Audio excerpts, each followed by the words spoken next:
Hello everyone, ये Indian economy का 43वां part है और चलिए कुछ महत्वपूर्ण तथ्यों को लेते हैं।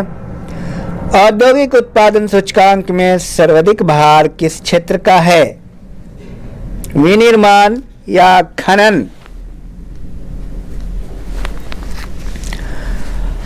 भारत में एक रुग्ण औद्योगिक इकाई किसे कहते हैं जिसको वर्तमान वर्ष में तथा पिछले 5 वित्तीय वर्षों में हानि उठानी पड़ रही है या जिसकी कुल हानि शुद्ध मूल्य के बराबर या उससे अधिक हो गई है?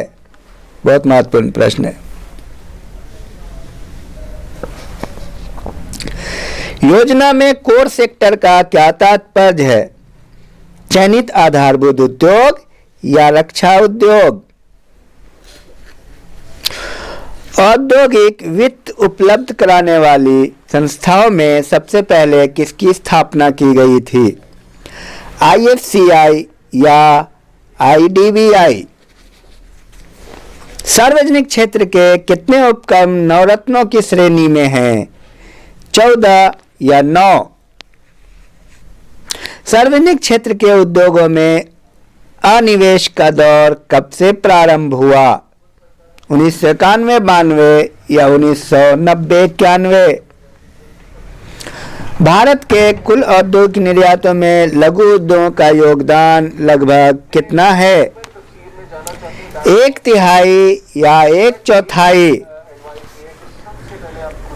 एक शीर्ष संस्था के रूप में लघु उद्योगों की निरंतर प्रगति के लिए लघु उद्योग विकास संगठन SIDO की स्थापना कब की गई? 1954 में या 1964 में? लघु एवं कुटीर उद्योग इसलिए महत्वपूर्ण है क्योंकि वे बहुतों को रोजगार प्रदान करते हैं या वे पारंपरिक हैं? भारत में औद्योगिक वित्त का शिखर संगठन कौन है? IDBI या RBI?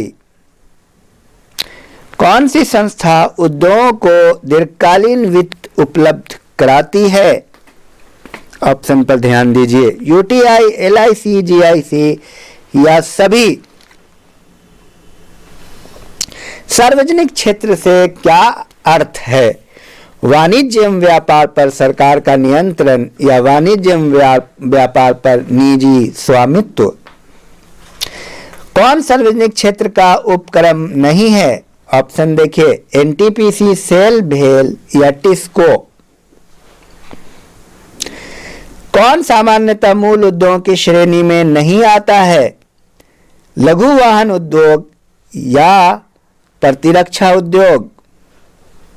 उद्योग में निवेश के लिए लाइसेंस प्राप्त करना आवश्यक है किसको? सिगरेट निर्माण उद्योग को या कागज उद्योग को?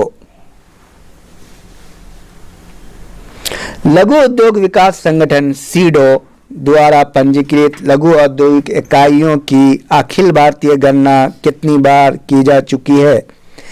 3 बार या 4 बार? भारत में लघु उद्योग का क्या अर्थ है? किसी इकाई में संयंत्रों और यंत्रों के लिए निवेश का मान या किसी इकाई की बिक्री की मात्रा पर? लघु उद्योगों की क्या समस्याएं हैं? पूंजी का अभाव, विपणन जानकारी का अभाव, कच्चे माल का अभाव या उपर्युक्त सभी? PCS में आए हुए प्रश्न हैं ये। और सार्वजनिक क्षेत्र में कौन कौन आते हैं?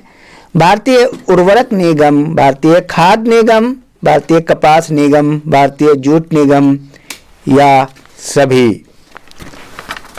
और 1-2 और महत्वपूर्ण तथ्यों को ले लेता हूं। भारत सरकार की औद्योगिक नीति के अंतर्गत सरकारी क्षेत्र के लिए आरक्षित उद्योगों की संख्या कितनी है? 3 या 5? उदारीकरण तथा नियंत्रणों की नीति अपनाते हुए सरकार ने अधिकांश उद्योगों के लिए लाइसेंस की अनिवार्यता को समाप्त कर दिया। वर्तमान नीति में कितने उद्योगों के लिए औद्योगिक लाइसेंस अनिवार्य है?